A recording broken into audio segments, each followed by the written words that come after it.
ನಮಸ್ಕಾರ ವೀಕ್ಷಕರೇ, ನಾನು ಸಂತೋಷ್ ಎಂ ಆಚಾರ್ಯ ಮಾತಾಡ್ತಿರೋದು. ತ್ರಿನೇತ್ರ ವಾಹಿನಿಯ ಜೊತೆಯಲ್ಲಿ ಈಗ ಜಗದ್ಗುರು ಮೌನೇಶ್ವರ ದೇವಸ್ಥಾನಕ್ಕೆ ಬಂದಿದ್ದೀವಿ.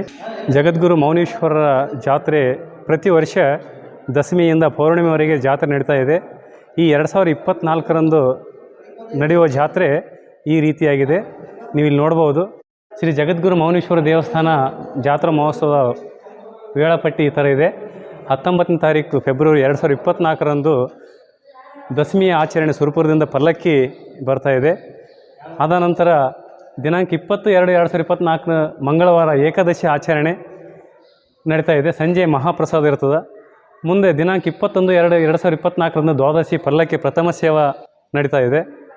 ದಿನಾಂಕ 22/2/2024 ಗುರುವಾರ ತ್ರಯೋದಶಿ ಧಾರ್ಮಿಕ ಕಾರ್ಯಕ್ರಮ, ಜವಳ ಸಾಮೂಹಿಕ ಉಪನಯನ ಕಾರ್ಯಕ್ರಮ, ರಾತ್ರಿ ಸಂಗೀತ ಸೇವೆ ಕಾರ್ಯಕ್ರಮ ಜರುಗುತ್ತಾ ಇದೆ. 2023/2/2024ರಂದು ಶುಕ್ರವಾರ ಚತುರ್ದಶಿ ಸಂಜೆ 5 ಗಂಟೆಗೆ ರಥೋತ್ಸವ ಇರ್ತಾ ಇದೆ. 24/2/2024ರಂದು ಶನಿವಾರ ಹುಣ್ಣಿಮೆ ಆಚರಣೆ, ಧೂಳಗಾಯಿ ಮತ್ತು ಗೋವಾ ಪ್ರವೇಶ ವಿಜೃಂಭಣೆಯಿಂದ ನಡೀತಾ ಇದೆ. ಈ ಜಾತ್ರೆಗೆ ಬರುವಂಥ ಭಕ್ತರಿಗೆ ಎಲ್ಲ ರೀತಿಯ ಸೌಲಭ್ಯ, ಸೌಕರ್ಯ, ವಾಹನ ಸೌಕರ್ಯ ಇರ್ತದೆ. ತಾವೆಲ್ಲರೂ ಹೆಚ್ಚಿನ ರೀತಿಯಿಂದ ಜಾತ್ರೆಗೆ ಬಂದು ತಾವೆಲ್ಲರೂ ಮೌನೇಶ್ವರರ ದರ್ಶನ ಪಡೆದು ಪುನೀತರಾಗಬೇಕಂತ ತಮ್ಮಲ್ಲಿ ಕೇಳಿಕೊಳ್ತಾ ಇದ್ದೀನಿ.